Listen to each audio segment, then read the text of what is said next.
welcome back to the Fantasy Madness Podcast with me, your host, the Mad Chatter, Ryan MK. Thank you for joining. Thank you for listening. Much appreciated. Do not forget to follow on the Twitters, on the Grams, at RMK Madness. You can find more content there. Try and do some stuff. So I've been a little more quiet on social media recently. I'm going to try and pick it back up this week. A lot going on at the Madhouse. The Madhouse MK, I say. A lot going on. Busy times. Always busy, though. I'm always busy, it seems. Because even when I have free time, I'm busy doing all this other stuff, right? And we're not even going to beat around the bush. Holy fuck.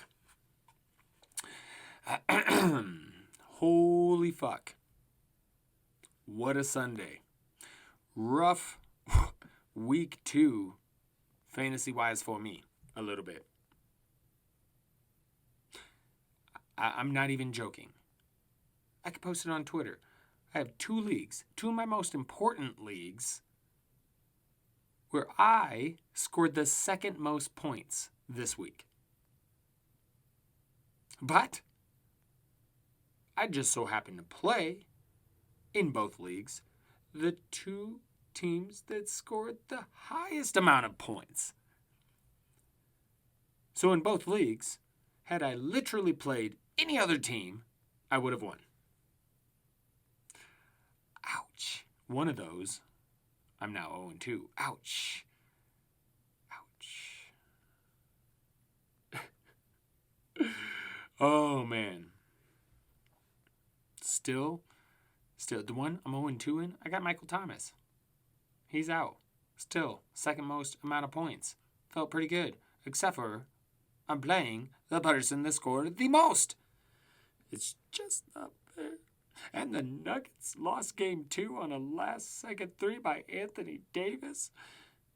Down 2-0 in the series.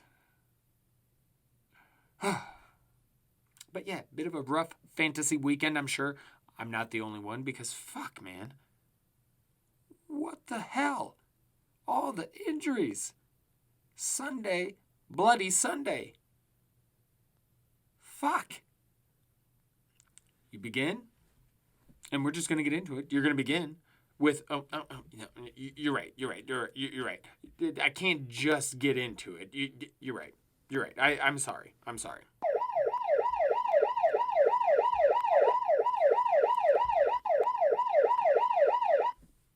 I must needs play the ambulance effect for my infirmary update. Really, this is not even an infirmary update. I didn't even need to do that. What the hell am I doing? Really, this was an atrocity. You start with Saquon Barkley. They fear torn ACL. Drew Lock out 2 to 6 weeks because he got knocked out with a shoulder injury, didn't come back. Hello, Jeff Driscoll. We'll get used to you for the next month or so, right? Devontae Adams went out with a hamstring injury. Paris Campbell, that he was carted off. People thought he was done, but they don't believe it's the ACL as they feared. So, Paris Campbell might be okay. Christian McCaffrey, with the ankle injury. Cortland Sutton, he was battling that shoulder stuff. Came back to play. Got some targets. But then left. Knee. Leg. Pain, discomfort, cramps. So we'll see what happens with Mr. Cortland Sutton, because this is a bad start for him. Tyrod Taylor left the game, got the chest injury, which gave way to Justin Herbert. We'll talk a little bit about that. Jimmy G out with the ankle. His teammate, Raheem Mostert, well, he lost a lot of teammates. Sam Fran lost a handful of guys yesterday. And then Raheem Mostert, he went out. After he was killing it. He's been killing it. So, hey, I was a little worried if he could really keep it up and, if some of the other guys were going to eat into his workload, particularly, Jake McKinnon, because I'm a McKinnon fan.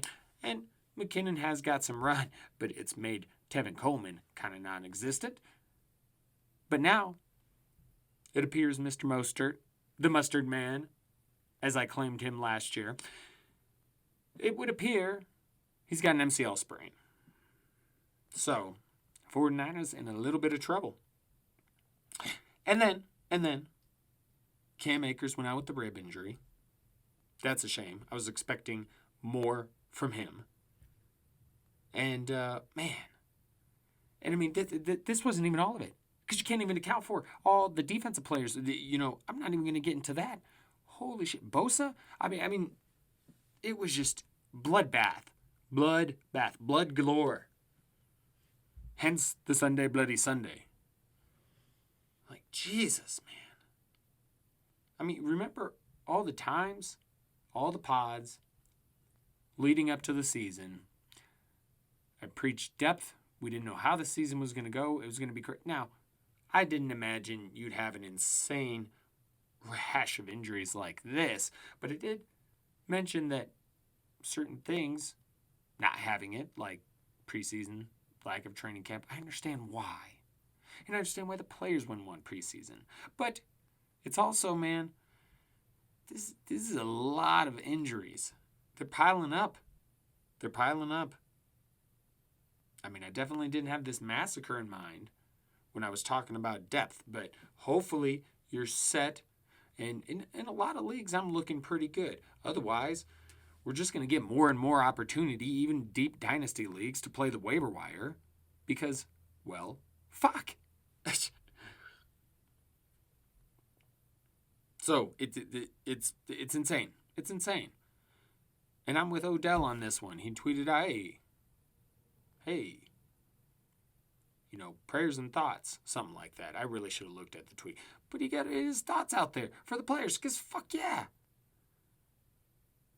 We're just going down one right after another. It was, what the fuck? I was watching Red Zone and you see, I just,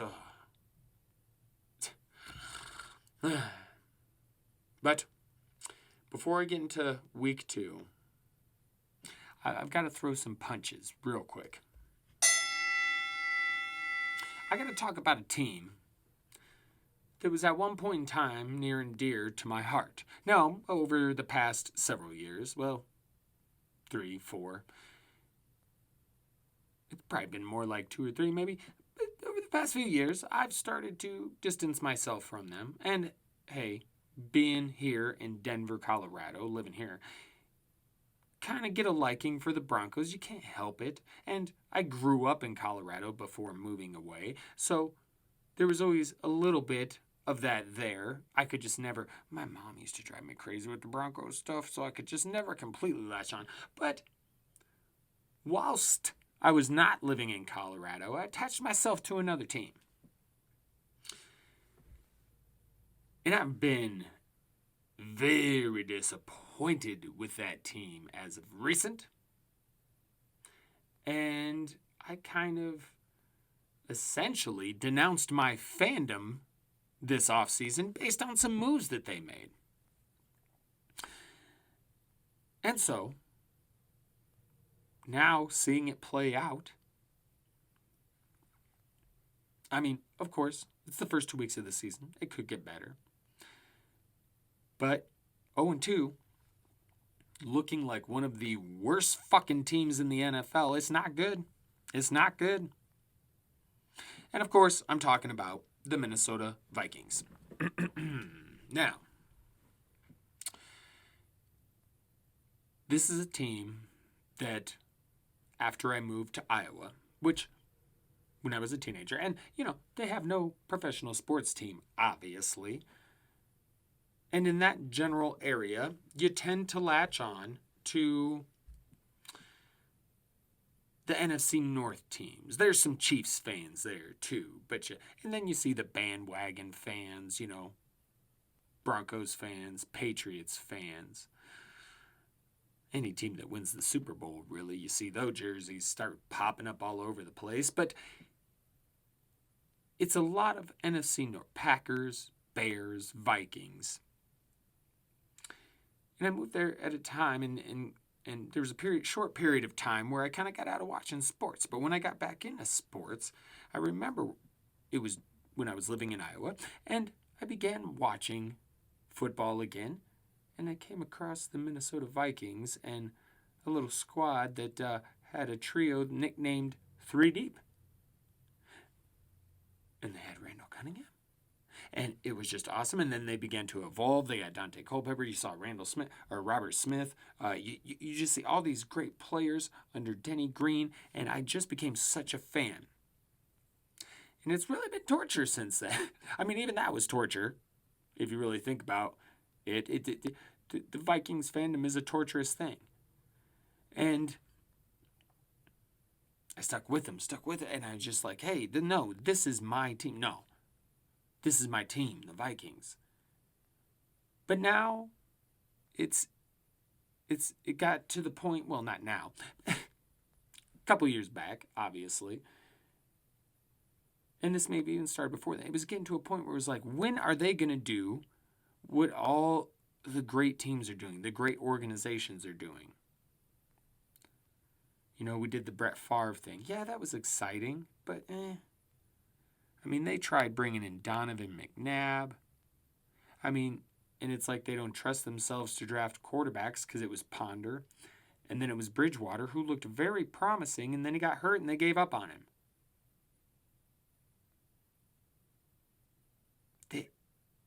They can't get a good quarterback in there, and you just wonder what the fuck is going on. And they keep latching onto these guys, so then they go after Kirk Cousins. And I was afraid that was a mistake. But I also looked at, hey, there's some good about Kirk Cousins, and you know, if he's in the right system, maybe he can do some things, because if you compared his numbers in Washington to Drew Brees' numbers while he was with the San Diego Chargers, they were extremely comparable. Drew Brees made a huge leap when he went to New Orleans. I figured there's a chance maybe he makes a leap in Minnesota. But I wasn't comfortable with it at all. I had been wanting them to get a young guy and develop him. And they had that with Teddy, and then they got rid of him. They were just like, no, Teddy, no Case Keenum, we're going to go with Kirk Cousins. And I knew this was a problem. And I was already starting to have problems with Mike Zimmer. And then you see over time, I feel like Zimmer can coach some defense, although his scheme has become predictable. And overall, I just don't think he's head coach material. Even in his press conferences, sometimes the reporters will ask him, well, what happened here? I don't know. Have to watch the tape. Like most other coaches don't say that. They'll be like, well, we did this and that and that. And that's fine if he did. Maybe it's just an excuse not to talk, which fine, whatever. But it just... Plus, the whole idea of having a defensive head coach, then you're going to constantly be in a search for offensive coordinators because they're getting taken for head coaching jobs. So that's a problem. And then you look at Zimmer's overall record. Not great against winning teams. Only time he's won in the playoffs is twice against two, what I would say, overrated Saints teams. Especially now, Drew Brees just doesn't have it anymore. The arm. It's just not what it was. And so,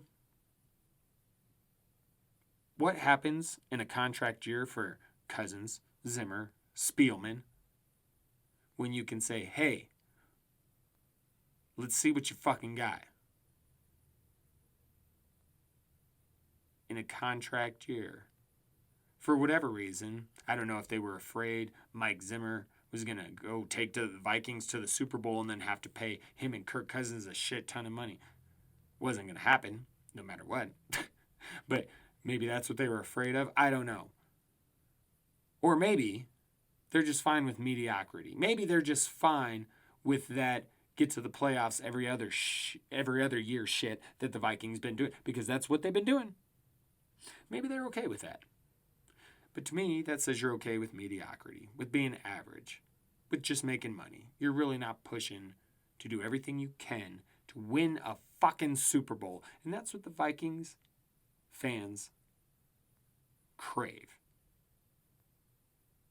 And it just doesn't feel like by extending Kirk Cousins and extending Mike Zimmer and extending Rick Spielman, it doesn't feel like they crave a Super Bowl. It feels like they crave making money, which means they have to be at least average, mediocre.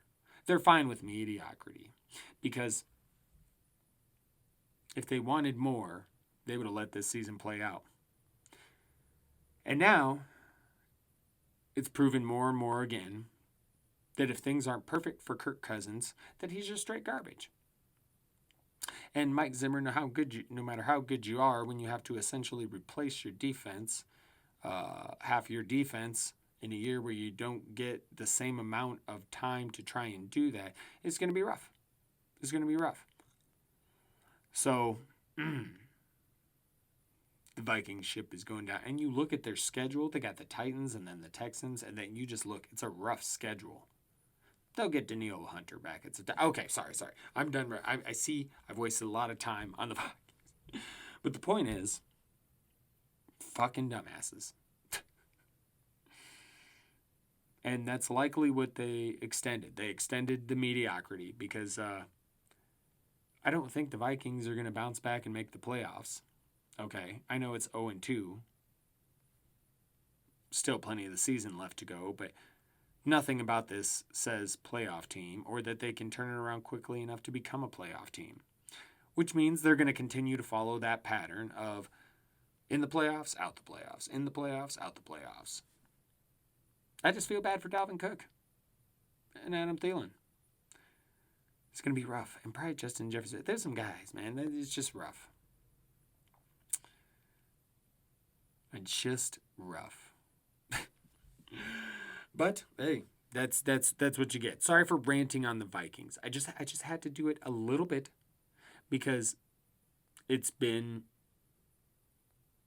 it was for many years. It's such a big part. Being a Vikings fan was huge, and just a handful of years I started to lose it, and the final straw with me was kind of the extension of Kirk Cousins and Zimmer, and the idea that though they're just good, they're okay just being this. Okay.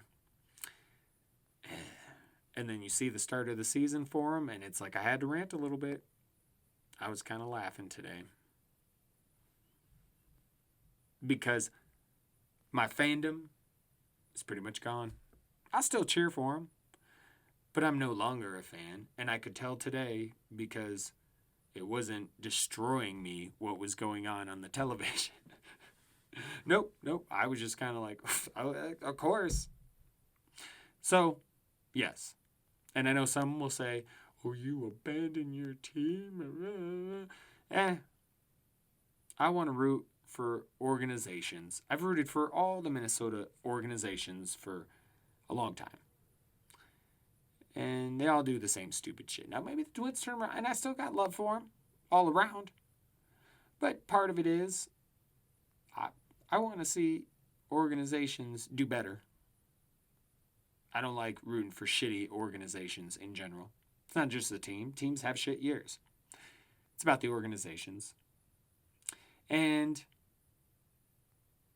then, of course, I moved back home, my home, Denver, Colorado. And I can't help but get some love back for the Colorado team. So it's a combination of things. But man, the fucking Vikings are garbage right now. Okay, all right, I'm done. I'm serious, I'm done. On.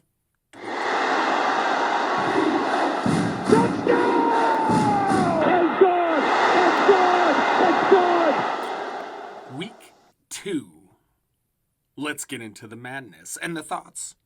My thoughts. Well, first of all, holy shit, Aaron Jones, thank you.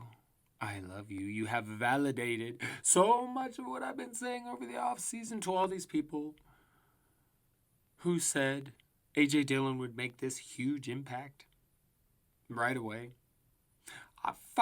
Before week 1, it was like right before the games last week. I saw some asshole on Twitter. Yeah, that's right. Whoever you are. Wish I could remember who you are. Some asshole put A.J. Dillon scores a touchdown today. Aaron Jones doesn't. Are you fucking kidding me? What the fuck is wrong with people? 168 yards, 2 touchdowns on the ground, and then 4 receptions for 68 yards and another touchdown. He kicked ass. Benny Snell, well, he's back to being...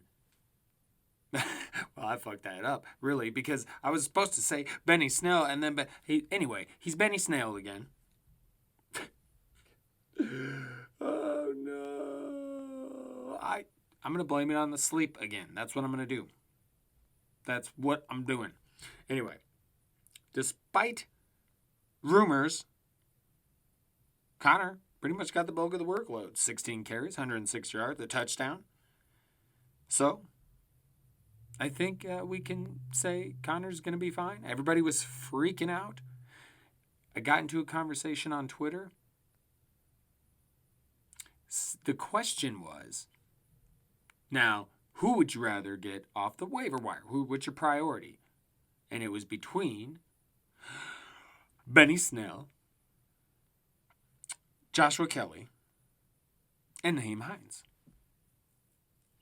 And as you'll see soon enough, I chose Joshua Kelly. And I'll explain why. I'll get to that.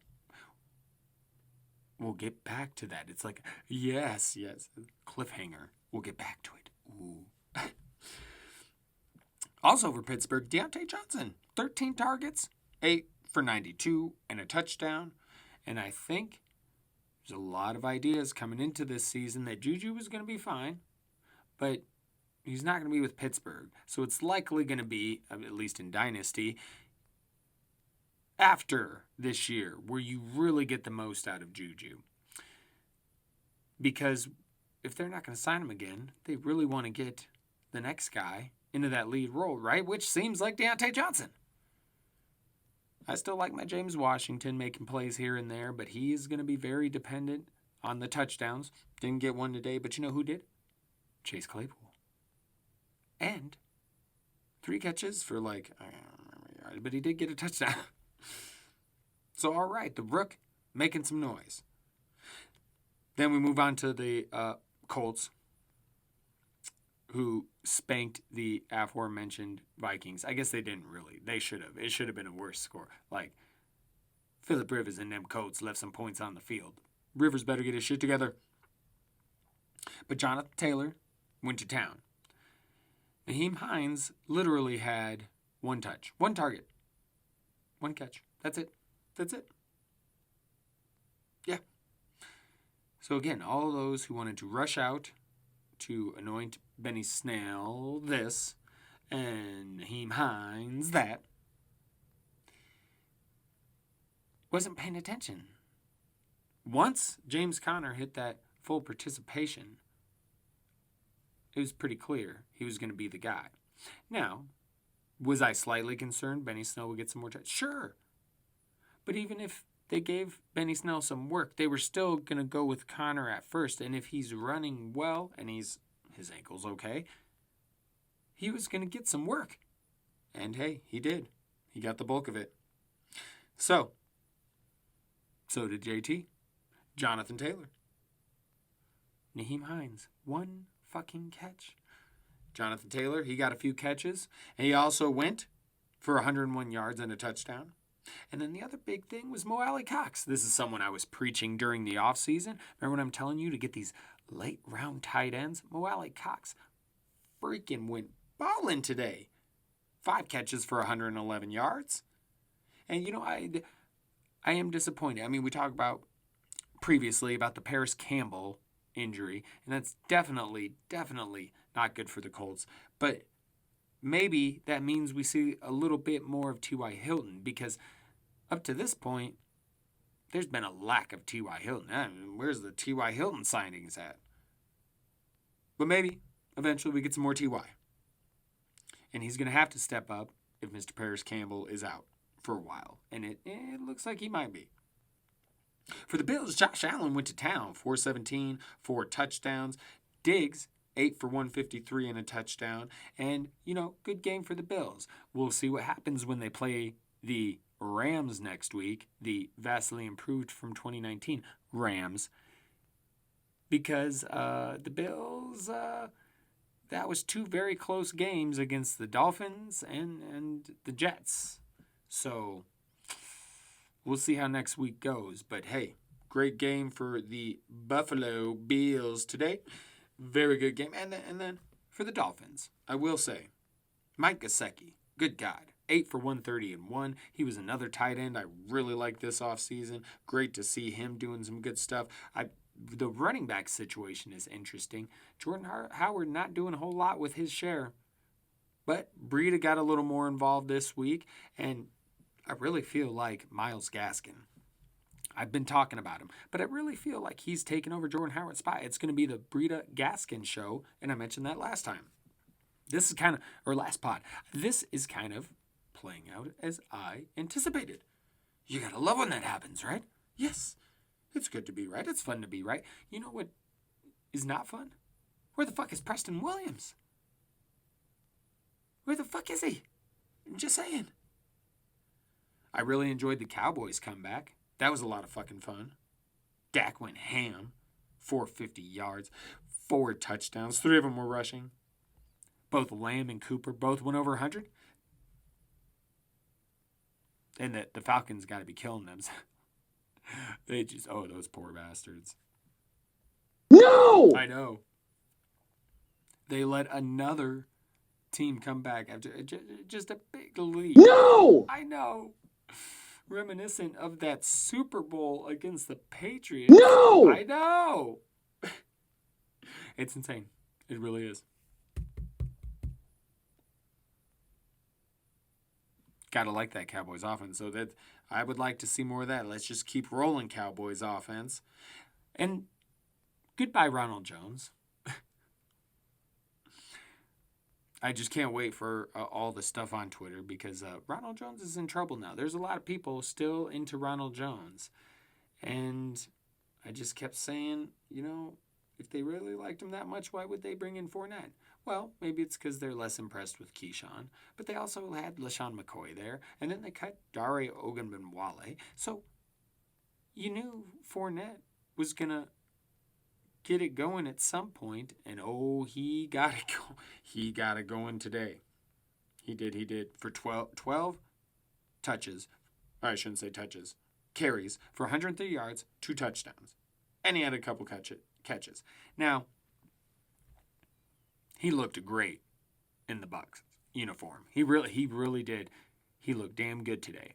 You got to give Fournette some props. And he's slowly becoming the guy in that backfield, which there are those of us out there who expected this to be. And it looks like this is also playing out as well. That's good stuff. That's good stuff. But what the fuck happened to Scotty Miller? That did not play out as expected. I really thought that Scotty Miller, with all his Tom Brady love, that he would have a much bigger day today. Because you think Mike Evans goes out. If he's out, Justin Watson sees the bigger amount of targets, right? Because he's more that style. And when you look at Chris Godwin going out, you would anticipate Scotty Miller. But nope. Disappearing act for Scotty. Their opponent, Carolina, the Panthers. And yes, that is a Panther, Robbie Anderson. DJ Moore bounced back, didn't get a touchdown, but he did have 8 catches, 120 yards. So that is definitely helpful. Thank you very much, Mr. DJ Moore. The Rams, again, they're looking fucking good. You got to like what the Rams are doing again. Now, it's a shame Cam Akers got hurt. We'll see what happens with that, how serious that is. But they are looking good. Darrell Henderson led the way in the backfield. 12 for 81 and a touchdown. Whew. And then Tyler Higbee with 3 touchdowns. And now people are pointing out, the Higbee fans, that, what happened? All the people about it. But you have to remember, where was Gerald Everett?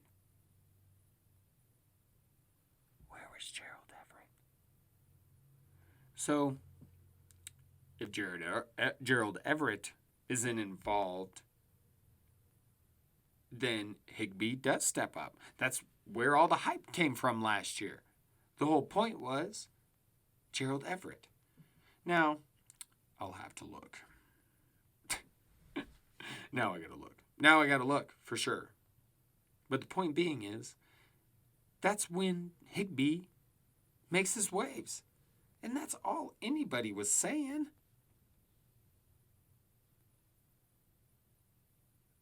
Oh, I guess he was active. But you know what?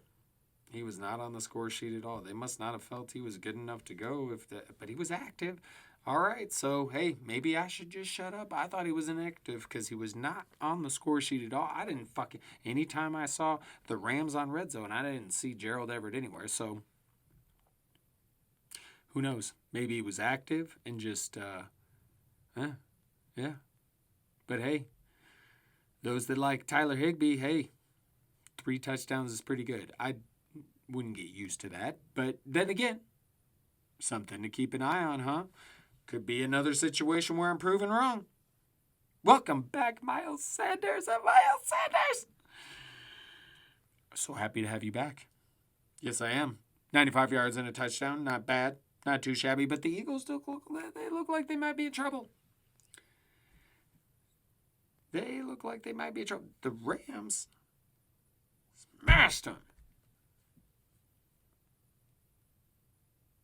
And Carson Wentz does not look... And I know there's reasons to like Mr. Wentz, but when's the last time that he's looked like he did in that quote-unquote year he could have won MVP? When's the last time he looked that good? It's not been recent? Here and there. A little worried about the Eagles, I gotta say. A little worried. Not as worried as Vikings fans should be about the Vikings. But Eagles fans should be worried. I also read it was an empty stadium, and yet they were still booing Carson Wentz. This is amazing. It's amazing. Jags versus Titans was a hell of a game. Ended 33-30. Win for the Titans, but James Robinson for the Jags, hey, 16 for 102 and a touchdown. Outplayed Derrick Henry, who went 25 for 84. Johnny Smith had a hell of a day. Adam Humphries, there's a Adam Humphries sighting. This is fantastic. I love Adam Humphries. Where did he come from? Filling in for A.J. Brown. And played him a couple spots. Appreciated the points. It was nothing crazy. But there was definitely an Adam Humphries sighting. So nice to see. The Jets are bad, by the way. The Jets are bad. Please help Sam Darnold. If there's another organization, another fandom that should be upset just as much as the Vikings fans, it's the Jets, okay? Because they do have what I believe to be a good quarterback, and they have given him nothing. You look at all the young quarterbacks that come into the league recently, and they all get extremely set up for success. What is going on with the Jets? Poor fucking Sam Darnold. Yeah, he doesn't look great. He shouldn't. Maybe people expect him to lift the team up to look better if he's so good. That's rare quarterbacks, man. It's rare. No. Darnold needs some help, man. Get him some fucking help. Jesus. And we move on to the afternoon game. As mentioned previously, Tyrod Taylor went out with a chest injury, so the rook came in. Justin Herbert. Well, not bad. Not bad. This is definitely good for Eckler, although Joshua Kelly did get the most amount of carries. But Austin Eckler able to get more involved in the pass game. So I do think Herbert is good for Eckler, but I still love me some Joshua Kelly. And on the other side, for the Chiefs, Clyde Edwards-Helaire was a bit of a no-show, huh? What happened there? I don't know. What did happen there? Will Fuller 0 targets. Apparently had a issue with a hammy, but he came back in the second half, but was not targeted. And so for all the people celebrating Will Fuller, I get you. He had a good game. But I continued to say, Will Fuller, not the guy. It would be Brandon Cooks. It has to be Brandon Cooks. Will Fuller is not meant to be a wide receiver 1. He'll have big games, but he's not going to play all 16 games, in my belief. And he's not going to do enough to sustain consistency. But Brandon Cooks, And who led the Texans? Brandon Cooks with 8 targets, 5 catches, 95 yards. Or maybe it was the second most. No, pretty sure. So, again, nothing against Will Fuller. He had a big game last week, and I think you can expect those big games on occasion from him. But he's not a wide receiver 1. And yes, Brandon Cooks was the target leader. So, that's what I got for you on that. And hey, I was hoping we'd get more Akers, but he got hurt. I was hoping we'd get more Swift. The Lions look terrible. And then I was hoping we'd get more Antonio Gibson. And hey, we did. Wasn't anything spectacular. 13 carries, 55 yards. Not super great. But a touchdown. Got in there. And I think he'll continue. It was him and J.D. McKissick today, so I think we'll see how it goes with that Washington backfield. But I do think they want Antonio Gibson to be the guy. So over the season, we'll see him get worked more and more into that role. And we'll probably still see a little bit of the nuances that are, Peyton Barber and J.D. McKissick. But I believe Antonio Gibson will become the man there over the course of the season. Yes, and his teammate, T-Mac, my guy T-Mac, who we didn't see a lot of in week 1, 125 and a touchdown today. Very good for him. Yes, they played against the Cardinals, and hey, Kyler Murray, who had a day. He had a day. Lots of touchdowns. Kyler Murray, good job. And boy, does he love him some DeAndre Hopkins. And hey, guess what? I was wrong here. And I'm a little worried about Christian Kirk because I thought he was going to go, DeAndre Hopkins was coming to Arizona in an offense that was going to spread the ball around a lot more. But the first couple of weeks, it's been a whole lot of DeAndre Hopkins. So you got to wonder, are we going to lose Christian Kirk? I mean, excuse me. I had a yawn attack out of fucking nowhere. That was insane. Anyway. Yeah, he really loves him. So I might have been wrong about that. I really thought. And I wasn't the only one. There was a lot of people in the opposite end. There was like, no, Hopkins is still going to kill it. But definitely one I think I missed on. For sure. Then you had to Sunday Night Football. That was a fantastic game. Hell of a nightcap. Seahawks, Patriots. Got down to the wire. Super Cam was good, but he was not enough tonight. Edelman had 179 yards. And hey, N'Keal Harry, we got a sighting. He got some catches. I want to see that continue to bump up. But it does look like Mr. Cam Newton has an affinity for Julian Edelman. And man, Russell Wilson went off 5 touchdowns. 5 touchdowns. And he just spread the ball around. DK Metcalf, Tyler Lockett. He even hit the rook, Freddie Swain. So, good game from the Seahawks. Good game all around. That was a lot of fun. And I've enjoyed watching Cam on the Patriots. As I've said before. It's just interesting and it's a lot of fun. So, good stuff. Hell of a week 2. Game over, man. It's game over. That's right. Game over. Pot overtime. Get ready to get the hell out of here. But before we do, quick Monday Night Football prognosis. That's right. Saints at the Raiders. We get to check out this new Las Vegas stadium. It's not going to have fans, but I'm still interested to see what it looks like. I'm not going to lie. I'm kind of interested. For the Saints, I really think they're going to rely on the ground game. Kamara. I think this could be a good Latavius Murray game again. Emmanuel Sanders, I think they're going to rely on him. But I also believe this could be a breakout game for Tre'Quan Smith. Now, we've seen him do some damage before, but they're really going to have to make up for Michael Thomas not being there. And I think they're going to use a healthy dose of Emmanuel Sanders and a healthy dose of the running game. But they're also going to need something else. And I believe you're going to see some targets go to the tight end position. But I also, again, think it's Tre'Quan Smith time. That's right. If he doesn't do it tonight, then I don't fucking know what to say. I don't know. Might not have a better time. Tre'Quan Smith, come on. Let's go.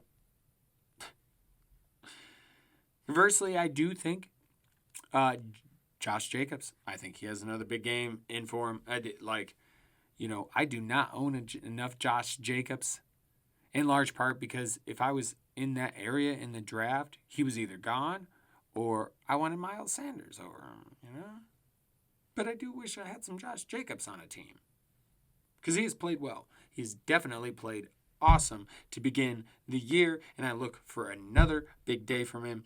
Ruggs, he's questionable for the game, so we'll see how it goes. We'll see if he makes it out there. But even if he does, I think, though many of us expected some Bryan Edwards action last week, I think it happens this week. Bryan Edwards makes his mark on Monday Night Football. That's right. All right, let's close up shop. Let's get the hell out of here. Madcaps, have a great fucking week. Thank you for enjoying. Well, I hope you enjoyed it. But thank you for joining me, is what I meant to say. And I hope you did enjoy the pod, the show. I hope you did. But have a great week. Don't forget about all the important shit going on in the world. But do remember to enjoy yourself. There's Stanley Cup Finals. That's been fun so far. The NBA playoffs. Fucking Nuggets, damn you. And if you're a fan of wrestling at all, the greatest wrestling of all the year is here. The New Japan Pro Wrestling G1 Climax. So if you're into that shit, check it out. Because that's what you got going on right now. So enjoy yourself, but keep in mind the important shit going on in the world, specifically the country right now. All right. Thanks again for listening. Do not forget to check me out and check out all my content on the Twitters at RMK Madness. That's right. Thank you for listening. Once again, as always, much love to you all. Much love. Stay safe. Stay vigilant. Stay mad. Stay mad. Stay mad. And have a great week. And we'll chat soon. Pod on Monday. Oh, before I forget. I almost forgot. Mini Madness. I'm going to do a Mini Madness pod. And I know I talked about it last week. This week. Look for it on Tuesday. Mini Madness video talking about waiver wire shit. So don't forget to check that out. Once again, sorry for all the craziness. I blame the sleep. I'm always to blame the sleep. And I know I said once again like 500 times I have problems. I'm gonna go eat and get more sleep. It's the truth. That's what I'm doing. This is what I'm gonna do. Eat, nap. I do like to eat and nap. It's one of my favorite things to do. Anyway, stay safe, everyone. Have a great week. Ta-ta for now. Laters. Welcome to the show.